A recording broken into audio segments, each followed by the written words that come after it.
Hello, hello, people. What's going on? What's going on? Welcome, welcome. All right, guys, listen. Let's talk about this. Can Erik Ten Hag save the season with his bold new strategy? Right? We're going to be talking about the three-pronged plan. Right? Basically, this plan is supposed to turn the season around. All right? Because listen, he knows, Ten Hag knows, his job is on the line. Something has to change, and these changes have to be drastic enough to ensure a string of wins, right? Without that, it could be the end of him, right? And listen, this guy, obviously, he's not ready to, pack his bags yet and roll out. He wants to fight for the job, and he knows he can do the job because he has the tools to accomplish what needs to be done. So, we're going to talk about this article by Chris Wheeler, where it says basically Manchester United Confidential. Um, Basically, Erik Ten Hag has drawn up three-pronged plan to get out of the rut. That's what they called it, right? Yes, it is a rut because, yep, one win in three, it's not good, right? It's not good at all because, for the team that we have, the investment that was put into the team, it shouldn't be that way, right? We should be at a point where we are putting some wins together, right? In that three games that we played, okay, worst case scenario, if we were lost to Liverpool, it is understandable, but again, it's not because it's at home, so it's not really understandable. But at least Liverpool, yeah, it makes sense. But we were able to get the first win against Fulham, and then Brighton, we lost very close, but still a loss is a loss. You cannot go and say, hey, you know what, we could have won, but we're this close. But you dropped 3 points, 3 points dropped. You're not gonna get them back, right? And then came the next game was Liverpool, and we were at home. The whole world was watching us, and in American football, they called it that Man United fumbled the ball, right? And we were scored on, right? So let's talk about this 3 point plan, right? That Ten Hag has drawn, okay? So according to this report, I'm seeing that. Yeah, a second here. Um, okay, so Manchester United, Ten Hag feels that the uh, the strategy should be like this. Basically, the current situation is that he's because of the struggle that he's facing this season, the pressure obviously is on Ten Hag. It keeps on mounting, right? And he feels that listen, something has to change. And of course, the Ineos team has already told him, listen, man, we're watching it, right? So this 3 point plan, what is it going to be? What is it going to entail? Let's jump into that. Right. So first up, Ten Hag is implementing a tactical overhaul. Right. He's shifting to a more fluid formation to adapt to the challenges of the Premier League. Right. This involves a move away from his rigid 4-2-3-1 setup to a more dynamic 4-3-3. This change aims to enhance the midfield control and support the attacking line more effectively. So, guys, listen. Okay, games are lost and won. You know it in the midfield. So, um, again, I like this because obviously, it's easily to draw up a plan, but to actually get it to work is a whole different ballgame, right? So the plan to go to a dynamic 4-3-3,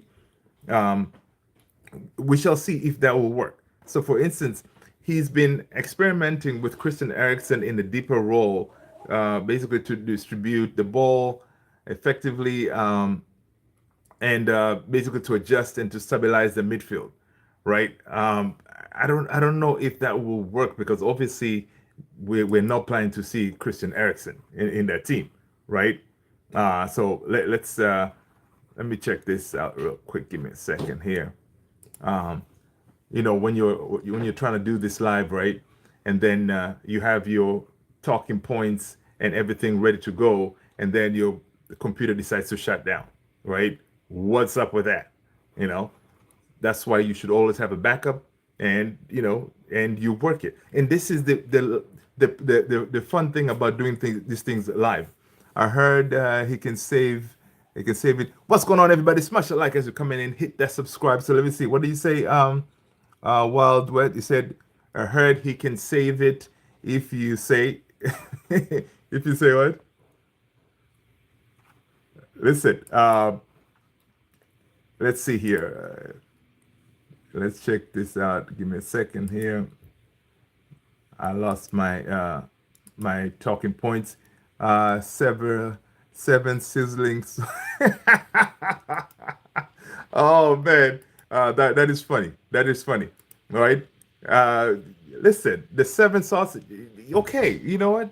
It's okay. But again, we prevented you guys from winning the quadruple. Okay. I'm sure. Are you? You must be a Liverpool fan, right? That is too funny, man. That is too funny. That is too funny. Uh, but listen, you guys, Liverpool. I know you could talk a lot of smack because yes, you did. You humbled us, okay? But it's okay. It's okay. We stopped you guys. We allowed you to let Klopp leave without a trophy. Okay, we ended up hoisting that FA Cup, right? So listen, all right, let's go back to my Ten Hag points here. So basically, his 3 point plan is let's see here. Okay, so Ten Hag wants United to have more possession, telling his players they need to protect the ball better to control games. Clearly, okay. If we're not, if you don't protect the ball, you lose it, and you face it. You're going up against most of the teams right now in the Premier League. They will kill you, right? Mistakes happen. We saw with, for example, the Casemiro, right? He made a mistake. He lost the ball, and we got scored on. And this has been something that has been happening over and over again, right? According to this report from Chris Wheeler, saying that results haven't gone United's way over the last weeks, but so the United's share of possession in over the Fulham game was 55%, roughly the same as 56.8. For when we played at Cottages, right? So basically, we need better possession. The ball needs to be more on our hands, right? That way we can maneuver it and be able to be more clinical with it, right? And that's the third point is like Ten Hag has been drumming it into the players to be more positively aware, right? A problem that resulted at Brighton where João Pedro was left unmarked at the far post, 95th minute. João Pedro and three other players, they were able to score, right? So Ten Hag said, listen, you guys need to be more positively aware of, hey, just because, we're defending a cross, you don't just automatically abandon your post. You look around, mark your man, right? Because we know for a fact, tell me the last time a space scored a goal, right? Think about that. If you mark the player, you can prevent them from scoring. But if you're just marking a space, it's not going to do much, right? And that could be something that United was doing. They for that Brighton game, for example, a cross came, everybody abandoned the post, and then the players were sitting there. They were able to score, right? So he wants them to be more aware of basically who you're the man you're marking, right? When you do that, then you can be like, okay, you can react better, right? So this report is saying that United's early form suggests that it remains basically a work in progress, but it will be interesting to see if the trend continues at Southampton. Now, that's one thing to say. Okay, you need to implement these changes, right? You can implement the changes, but again, the players need to be receptive and ready to put them to work, right? Which these things are simple. Most of our players are professional. They know how to make sure that okay, we need to be more aggressive. Hold on to the ball. Don't not be so quick to give it away, right? Because when you lose the ball, then that the ball it gets to be more on the opponent's side, right? And they can do whatever they want with this, and then you get to be on the back foot, right? And that is not how he wants to play. He wants his players and his team to be more on the front foot, right? When we are more on the front foot, we control the game. We're able to get to manipulate the ball and get that win, right? But if we are not able to do that, then other teams will exploit us and end up, scoring on us, and which is going to end up causing Ten Hag to be sacked, right? And that's basically how what will happen because if something doesn't change, and also that midfield, we know the problem with the midfield. He has to say, okay, Casemiro, you're not working. I'm gonna have to start Ugarte. Him saying Ugarte is not fit or not ready to start, that does not make any sense because that type of stubbornness will get him sacked, right? That stubbornness will get him sacked because obviously we see the issue. We're not professionals here, but we see the issue that the midfield, for example, it needs work, right? You need someone who can cover the spaces. Casemiro cannot do that job, right? So what do? You have to bring in somebody in there. Maybe play double pivot. You have Casemiro and Ugarte, right? Or if you say, all right, I'm not gonna go with the double pivot, then you have to start Ugarte. Ugarte has shown us that he can play at least 70 minutes. That is something, right? It's something that will give you more control in the game, all right? Something that we have been craving for because in that midfield, once we make a mistake, boom, everything is out the window, right? So we need that control, right? So on his 3-point plan, what he was also saying is strengthening the defensive solidity. So basically, say, listen, the first pillar of Ten Hag's strategy is shoring up the defense. We have seen some shaky performances at the back of the season, so Ten Hag is focusing on improving defensive organization. This means better communication between defenders and goalkeepers, and integrating new defensive, obviously signing Delit. Of course, Euro is not there, so he's not going to be playing, but mostly Delit and Martinez being on the same page, knowing where each other are. That way they can cover each other, right? So let's see another point. He was saying, okay, revitalizing the midfield, right? Ten Hag wants to inject some creativity and control in the midfield area. This involves more dynamic setup that allows the better ball retention and creates more attacking opportunities, right? To do that, you need to have the ball, right? And right now, you need someone who can tackle and get the ball back. Ugarte can do that, right? So you need someone who can get the ball and then give it to the professionals. Like, okay, we get the ball back, and then he can pass it on to, for example, to Kobe Mainu or Bruno, someone who can advance the ball into more of an attacking, right? And then also, he wants to boost the attacking output, right? Output. Ten Hag is revamping our attacking play. We've struggled to find the back of the net, obviously, right? So he's developing a new attacking pattern and encouraging more movement and interplay in the final third. This should lead to more chances and hopefully more goals. Because listen, we have been creating chances, but we haven't been clinical, right?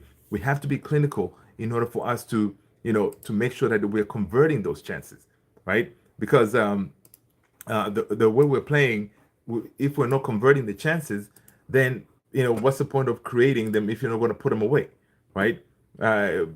We see that on a lot of people who are talking about this chances created, right? The chances created. People always say, okay, I see United. We're creating chances, but we're not putting them away. So again, that itself it doesn't really do us any good, right? So hopefully, we're gonna start putting these chances away, right? Because if we don't put them away, then we are up the creek, right, with no paddle, because in order for us to get to the next level, in order for us to string some wins together, we have to make sure that, okay, in this game we need to play a certain way, right? So I'm really hoping that Ten Hag with his 3-point plan, will yield some results, because honestly, right now, he has no choice. He has no choice. He has to string some wins together, right? He has, like the Southampton game, he has to go basically to say, hey, we're gonna forget about the whole we're gonna forget about the whole game plan kind of situation, right? We just want to go and get the win, and that's what he needs to do, because these haters and the reporters, they're sharpening their knives, man. They're sharpening their knives. They're getting ready to say, listen, United, Ten Hag, we cannot wait for them to fail. You know what I mean? And if we do, people will be having a party, right? They'll be having a party knowing that, okay, we're good to go here. We can print whatever we want.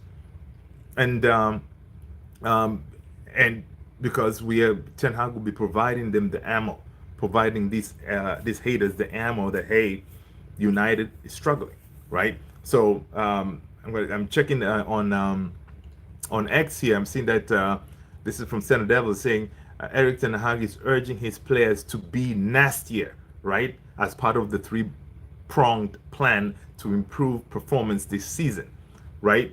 So he wants his players to be nastier. Like, listen, get in these opponents' faces, right? Some of you, I don't know if you're old enough, you remember back in the days where, Roy Keane was out there, right? The likes of Beckham. During that time, we used to be in these players' faces, opponents' faces. Basically, some of the teams back in the Ferguson days, they were losing the game in the tunnel as we're coming out to start the match. Some of those teams, they've already lost because in them we have defeated them mentally, right? So he wants to be the players to be nastier, right? And we want to see that aggression. No nastier to run into tackles and get red cards. No, nastier Miller. Listen, being making sure you don't just lose the ball all willy nilly. If you lose the ball, you make sure you give it your all, get the ball back, maintain possession, right? So that's one. He wants his players to be nastier, right? Secondly, Ten Hag wants United to have more possession, telling his players they need to protect the ball better to control the games, right? Of course, it's common sense. All these are common sense. These players are professionals, guys. They know this stuff, right? Like even the last game when Casemiro lost the ball and they caused the two goals. What's his name? Bruno Fernandes at the end of the game was a listen. The Casemiro is a professional. He knows the mistakes that he did, and obviously, he's not gonna let that happen again. He's gonna do whatever he can to make sure that next game these mistakes do not happen. Because when they do, we suffer the way we were set up, right? People, smash a like, please. Hit the subscribe if you haven't done so, right? So we need to be able to play, to win the ball fast and contain the ball. Keep it with us. Whenever we have the ball, it means nobody's going to score on us if we have the ball. But if we're so quickly to give it away, then yeah, the opponent can do what they can with it, and we end up being scored on, right? So yeah. Secondly, having more possession. Thirdly, Ten Hag has been drumming it into the players to be more positionally aware, right? He has been showing the squad videos to highlight the importance of good positioning in cutting out silly mistakes and unnecessary goals, right? Come on, like this is not like in that Brighton game. That was schoolboy defending, right? I don't know if some of you guys have played football, right? yes, I haven't played professionally. I don't know if some of you may be professionals, but that defending, even I who have not played professionally, I would say, listen, I used to play goalkeeper, but not professionally, but I would always say, hey, talking to my defenders, listen, you if it's a corner, you're covering the post, right? If we don't have the ball, there's a cross coming, you make sure that you're watching my post because at that point I'm keeping an eye on the ball so I can go to get it. But defenders supposed to be there covering the post, keeping an eye in front of them, marking their man. Simple things, right? They need to. These are basic things that these guys know what to do, but they just, for some reason, I don't know. We get to a point, our mental strength and mental fortitude, mental fight is just it just leaves us, right? Especially if we get scored on, like 1-0 or something like that. That fight is not there. Like we seem to forget the basics on how to defend, right? Or how to pass the ball. Because listen, sometimes some of the mistakes we make, like Casemiro, for example, in that Liverpool game, that mistake is something that Casemiro has won everything. You should not be making those kind of mistakes, right? And not only one, twice. It's like that should not happen, right? That should not happen. And for a team like ours, and unless we eliminate those things, we are gonna struggle, right? And struggling is being our middle name, but we need to do better, right? We need to do better in order for us to say, okay, and it's gonna be a long season, and also we're gonna end up you know, end up looking for another manager if things do not change. So, what we're hoping for is this Ten Hag's three-pronged plan does work, right? It does work. Hopefully, it's one of those things that it needs to be implemented now, right? That's what I'm saying on here. Like, listen, in the Southampton game this Saturday, I would not be looking for a style of play. Like a lot of people out there, they're like, yeah, Ten Hag, you're on your third season. We should be able to see some kind of style of play. I'm not going to be looking for that. I want the 3 points, man. I want the 3 points. That's it. Bare minimum. 3 points. Okay, we don't get the 3 points, it is going to be a disaster. People smash a like, first of all, for Ten Hag and his 3 point plan, and smash a like for Ten Hag, making sure he gets that win.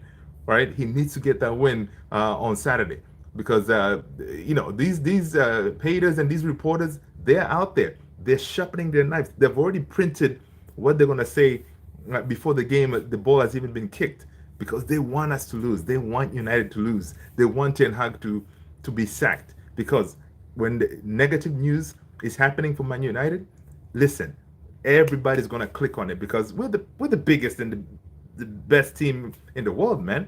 Everybody's talking about Man United, right? If you check out in the UK, Talk Sport, they're supposed to be talking sport in general. They have a dedicated Manchester United channel now, right? Because we're big. They want to capitalize on that negative information that they can put out there because those Ten Hag outers, the people who hate Man United, they'll go to those outlets and click on what they're saying, click on those negative stories because they like that. They like us to see us fail. Listen, last season you guys saw on that one interview, I forgot the name of the reporter. He was talking to Ten Hag. He was like, "Yeah, man, we really like to see you guys fail because when you're being successful, it's not good for us." So imagine that someone like this reporter told it to Ten Hag point blank in his face, right? Which is such a disgrace, knowing that okay, you're reporters, you're supposed to be impartial, you're supposed to be reporting the truth. You just want a team to fail, right? And of course, we know Ten Hag was not the media cup of tea when he was given the job at Manchester United. People wanted Pochettino. The media, the British media, most everybody wanted Pochettino, right? He's the darling of the media outlets out there, right? But when they went against everything and gave the job to Ten Hag from the get go, they were coming for him. All right. So Ten Hag should not be giving these media pundits and reporters any ammo by not stringing together wins. And listen, the next 4 games that are coming up after this international break, he needs to win at least 3 of them. Okay, fine. You can lose one game, Ten Hag, but you got to string some wins together. Without doing that, it's gonna be, it's gonna be, it's gonna be a massacre out there, right? I'm gonna be sitting here talking to you, fantastic people, talking about, yeah, man. We were close, we almost won, but again, the same mistakes were happening, meaning like mistakes in the back, right, defensive, or mistakes in the midfield. The Casemiro again, Ten Hag decided to start him, and boom, Casemiro made the mistake again, and then those kind of things Ten Hag cannot allow to happen because he will sack him, right? Whenever if he's continues to being stubborn, he's basically going to sack himself by not, saying, hey, things have to change. So I like the fact that this report came out from Chris Wheeler talking about the 3-point plan. So hopefully we see some change, right? We have to see some change in order for us to get where we need to be, right? And where we need to be is not 14th, because every time I look at that Premier League table, it is a disgrace seeing us on page 2, right? Manchester United should not be sitting on 14th. It's a disgrace, right? And I know some of my people watching this, they like to see, especially myself and us, Man United. They like to see us, in a precarious, not good position. You know what I mean? So that has to change. Ten Hag has to make sure the changes are happening ASAP, right? I'm happy that most of the international games, I think they're over now. So maybe by tomorrow, we should be getting some of our players back. I believe so far we haven't sustained any major injuries, right? Most of our international players, they did play very well, right? Dalot scored for Portugal. Bruno scored and assisted Dalot, and we had Garnacho played very well here. I think he also assisted in a goal for Argentina. Lisandro Martinez played very well for in defense for Argentina, kept a clean sheet. Andre Onana played for Cameroon, and he had a clean sheet, and Cameroon won. You know what I mean? Joshua Zirkzee, our new striker, he was able to assist and also scored. All those things are good. People smash and like, they're good because, especially for a striker, a striker's confidence comes from scoring those goals, right? With Xerxes scoring the goal, it's going to build that confidence. That way he can say, okay, I can do this, right? Because if he keeps on struggling, like, okay, he scored for us on that first game, right? And then the next 2 games, he couldn't really deliver. Now he went on international duty, he smashed it, right? So now he's going to come back and say, okay, all right, I'm feeling good about myself. I know where the back of the net is, you know what I mean? So that's good. And also, who else do we see that performed well? Amad Diallo also performed well. I don't remember if he scored. So all these players, they're doing good in their national side, right? National teams. But they need to do the same thing now when they come back tomorrow, or I think they go back into training maybe on Thursday, right? We need to see that. We need to see that positivity injected into the team. That way we can push on. You know what I mean? And okay, one negative thing is, I know Holland, Netherlands did win, right? But Matthijs de Ligt, our new signing, had a couple of howlers. Even in the first game they played, even though the Netherlands won, I think they won 5-something. He had one mistake, I think. And then this game, I think, was today. The Netherlands played Germany. My boy Matthijs de Ligt, I believe he made a howler, and he was yanked, I think, at halftime, right? So that can kind of, it won't be such a positive thing for him, because already for him coming to Man United, the media pylon has been crazy, right? Because when we signed him, they were like, oh, he's a Bayern Munich reject, Juventus reject. Why would United be signing him? Blah blah blah blah.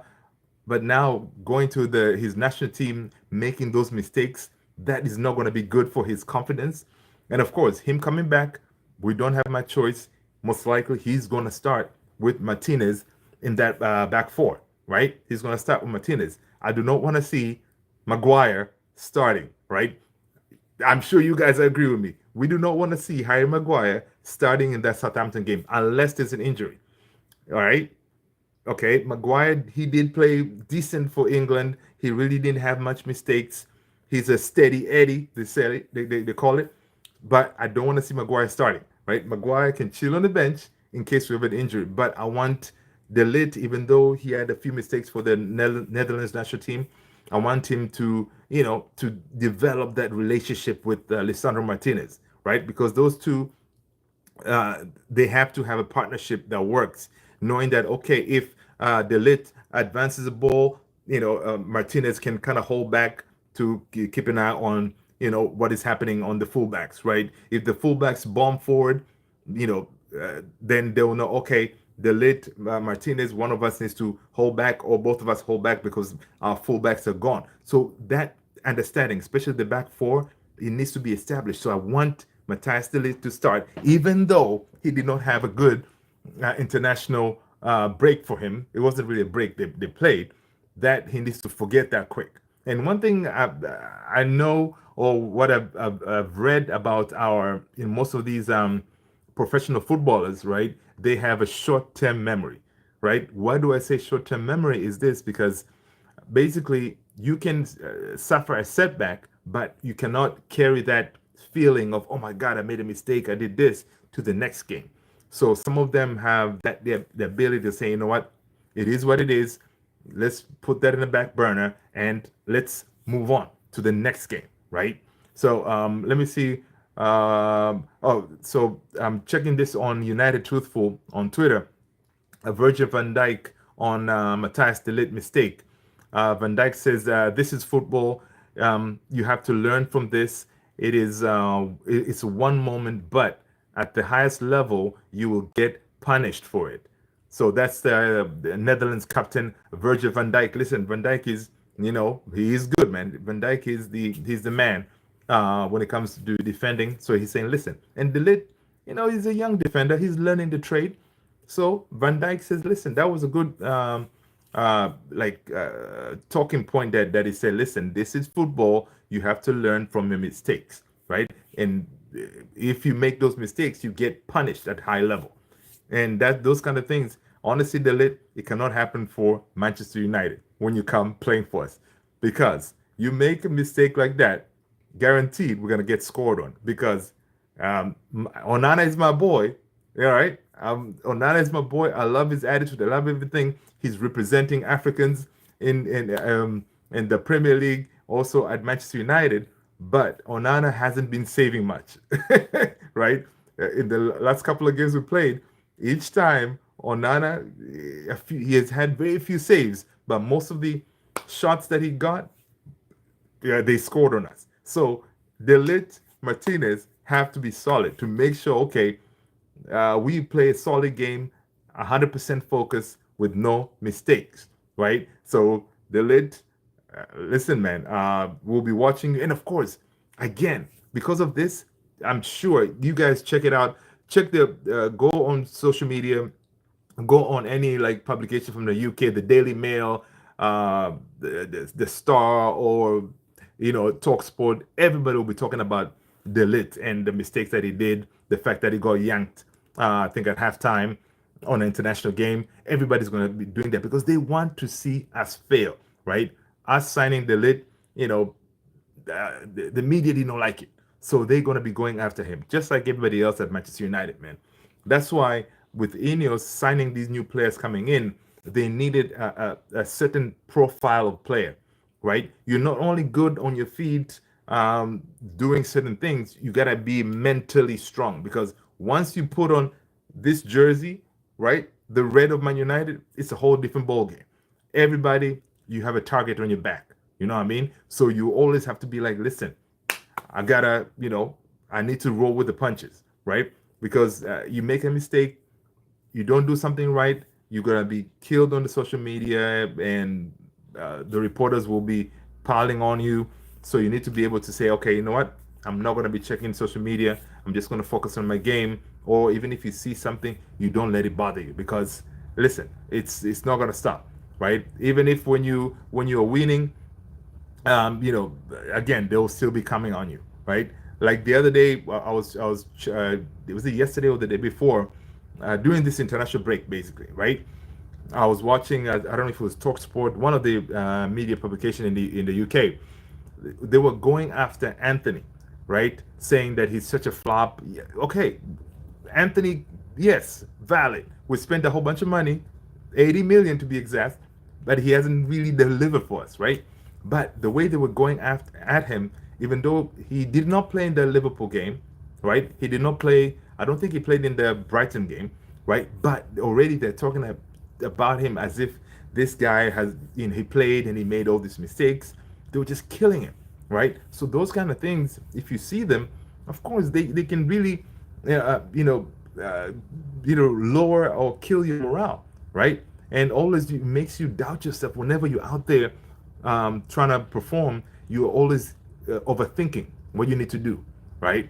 So again, all the players that have been signed, you know, that is also a crucial point. That mental fortitude, mental strength to play for Man United. You know, you need to be tough, right? And we've seen players who come to Man United, they crumble, right? You crumble and then you fail due to pressure, right? So hopefully we don't see that. Hopefully that you know, the next couple of games, you know, we kind of, you know, shore up our defense, shore up the midfield.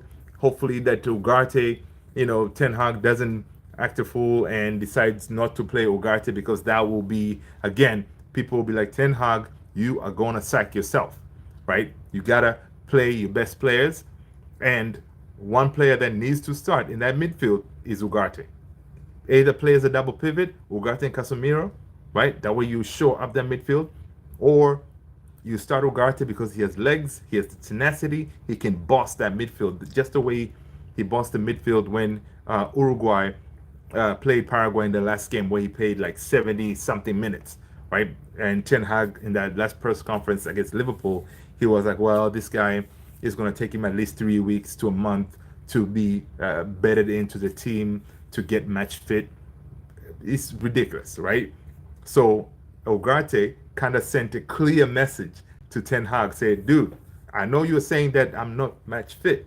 I just played 70 minutes, right, in that game, right? I played 70 minutes, and also I bossed the midfield.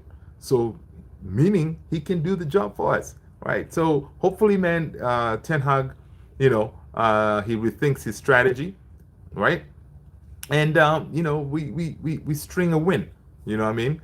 So, oh man, I just saw the Matthias de Ligt mistake. Jeez. I wish I could share it with you guys, but yeah, man, check it out online. Like, come on, man. Ah, okay, you know, back into it. So we shall see. Let's see what else we got going on here, people, before we reach the end of the news when it comes to Manchester United. Let's see what else we got going on. Onana, let's see what they say. Onana is trending, so let's see what Onana is trending. I don't know. That was whisk away. All right, nothing to report on Onana. You know, he hasn't made a mistake, you know, so far, so that's good.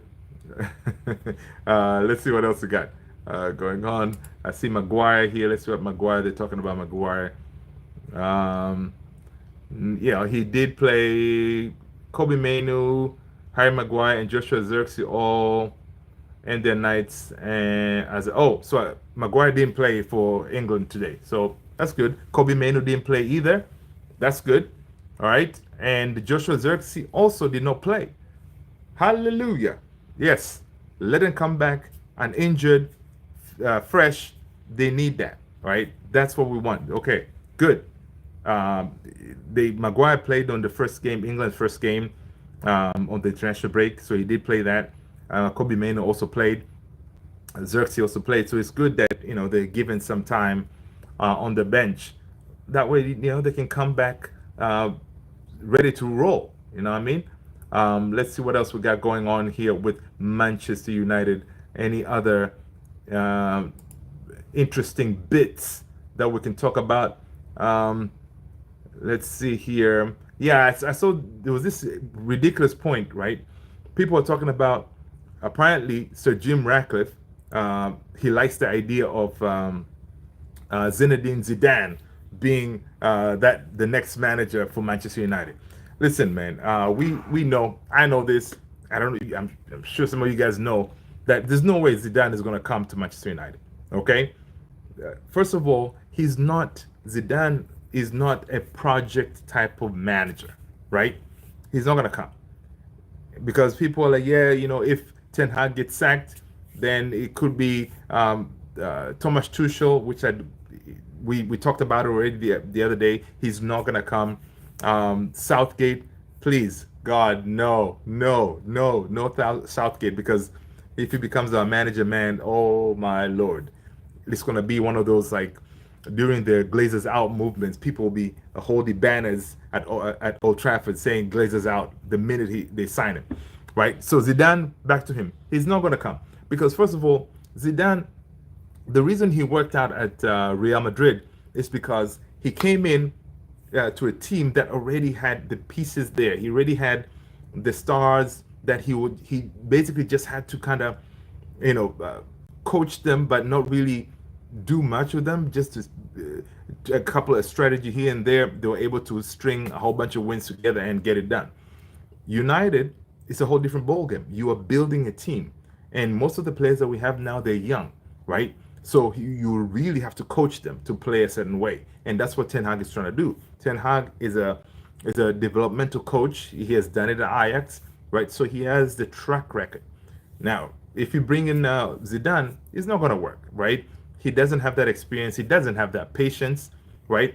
Zidane would want to go to a team that it's kind of ready-made kind of situation. The way I feel about Zidane is the same way I feel about what's his name, Thomas Tuchel.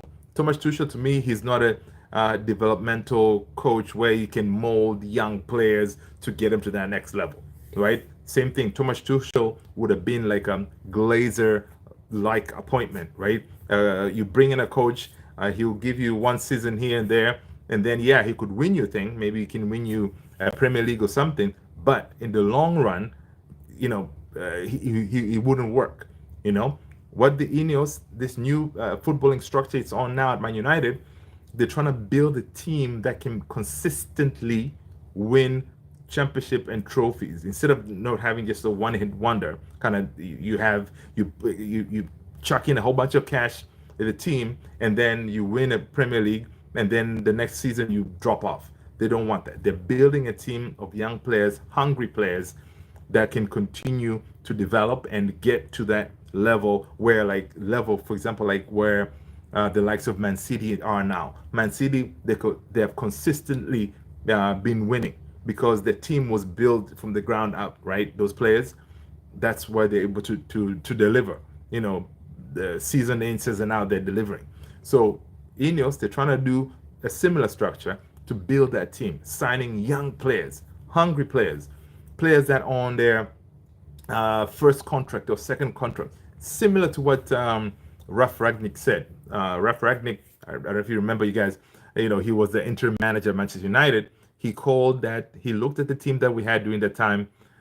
He said, listen, this team is not going to work. This team needs open heart surgery, right? So that open heart surgery means those players that were kind of rejects from the prior management, like we had players in that Man United team from the Solskjaer era, Mourinho era, Van Gaal era. So those players, they need to be offloaded. That way, new players can come in. Players that are young, hungry, and then build from there. But that has not happened for so long, and that's why we've been struggling.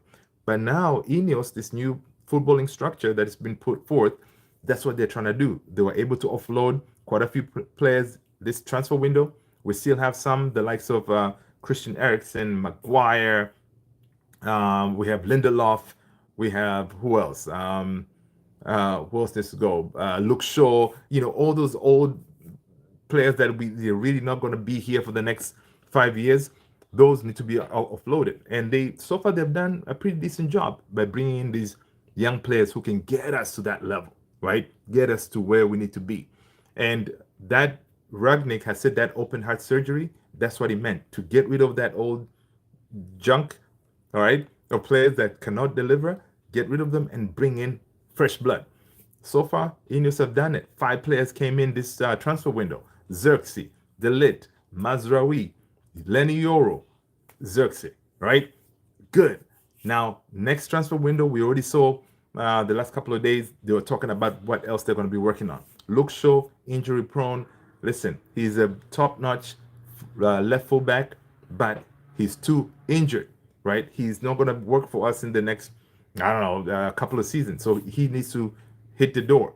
So again, it looks like Ineos, they're going to address that in the coming transfer window. Worst case scenario, if, for example, we struggle, they may go into the window in the January transfer window. They may jump in there if they find a solution, a permanent solution. They don't want to get a temporary, meaning like they don't want to put a stopgap, right? Meaning that, okay, you go ahead and bring in a free agent like Sergio Region, the type, a free agent just to cover until the end of the season. They don't want to do that. That's why they didn't bring anybody in. They were willing to kind of risk it.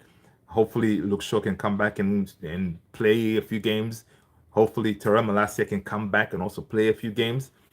So they were willing to risk it because now we have Dalot, who can play left back.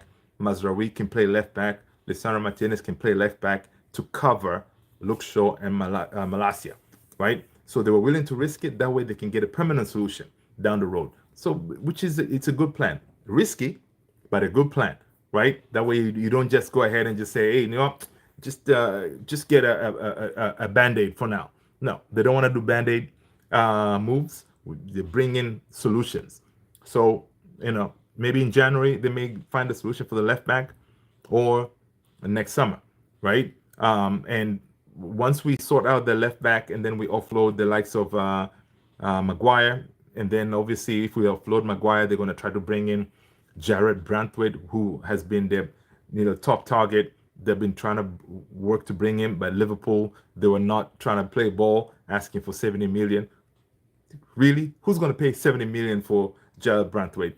Ineos, they're not those type of organization where we're just going to throw money at the problem and hopefully they will work. They know that doesn't work. So they were like, forget about it. We'll talk to you guys maybe next summer where you're willing to negotiate and come up with a better deal.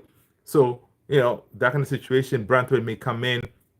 And then, of course, Casemiro, by then, he can also be offloaded because, again, he's high earner, 300K a week kind of deal. He also needs to go get a younger midfielder to come in, maybe Wharton kind of thing. So that, you see, that already we're looking good, right? And, Ericsson also leaves and you bring in somebody else. Maybe we're linked with Ebenezer Eze from Crystal Palace. The problem with him, Eze, it could cost us at least, he has a release clause of 68 million. Are we going to pay that? Forget about it. That's not how we roll. So we're going to have to, they will negotiate that because if they really, that's their target, we're not going to pay 60 for him. They're going to have to come up with a different arrangement and in order to bring him in, but we're not going to pay 60 something million for Eze. It's not going to work, right? And for me, if anything, for example, if we offload the likes of Anthony, listen, if we offload Anthony, I like Gordon. Anthony Gordon from Newcastle, that kid is solid, right? So for me, if Anthony or even Rashford, if Rashford doesn't deliver this season, he can get the door as well. But again, who's going to sign Rashford, right? You guys let me know where would you want to keep Rashford if he doesn't perform this season. Let me know in the comments below, man. Personally, listen, we've given him enough chances, right? He has put on some decent videos in training, right? I don't know if you guys have seen him, this international break, he was training, doing some boxing moves. He looks ripped, ready to go, ready to fire. He looks strong. Again, I don't know. I don't know. He needs to deliver, man. This season, we need at least 20 goals. Are we going to get that? I don't know. We shall see, right? Me and you, guys, fantastic people, we're going to be here. We're going to criticize our poster boy for Man United in Rashford because he has to deliver.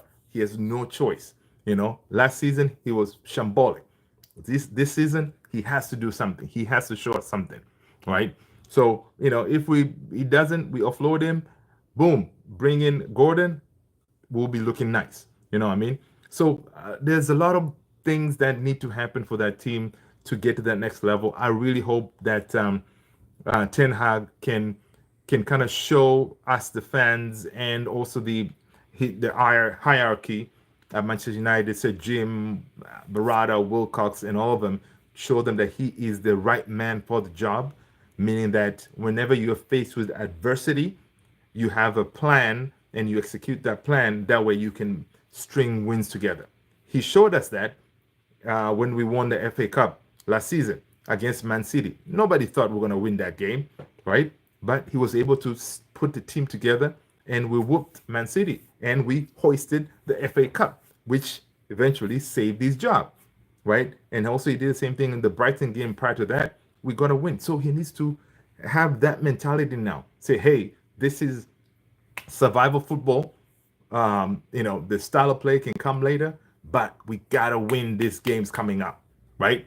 People, I appreciate you, fantastic, wonderful, amazing people, for hanging with your boy. I'm your boy Luther. This is Man United Central. I appreciate you being here. But if you're in the United States, listen, in a few minutes here, we're going to be watching the debate between, I know when this is not a political channel, but it's going to be Trump against Harris. It's going to be interesting. That's what I'm ending this so I can jump on that and see what's going on. Again, I appreciate you guys being here. I appreciate you guys smashing a like, hitting the subscribe, and supporting the channel. Hitting those likes are free. So I appreciate you doing that. It's awesome. Thank you so much. And listen, I'm so boosted that you guys spent this time to hang out with me. I'll talk to you guys on the next one. Stay blessed. Peace out.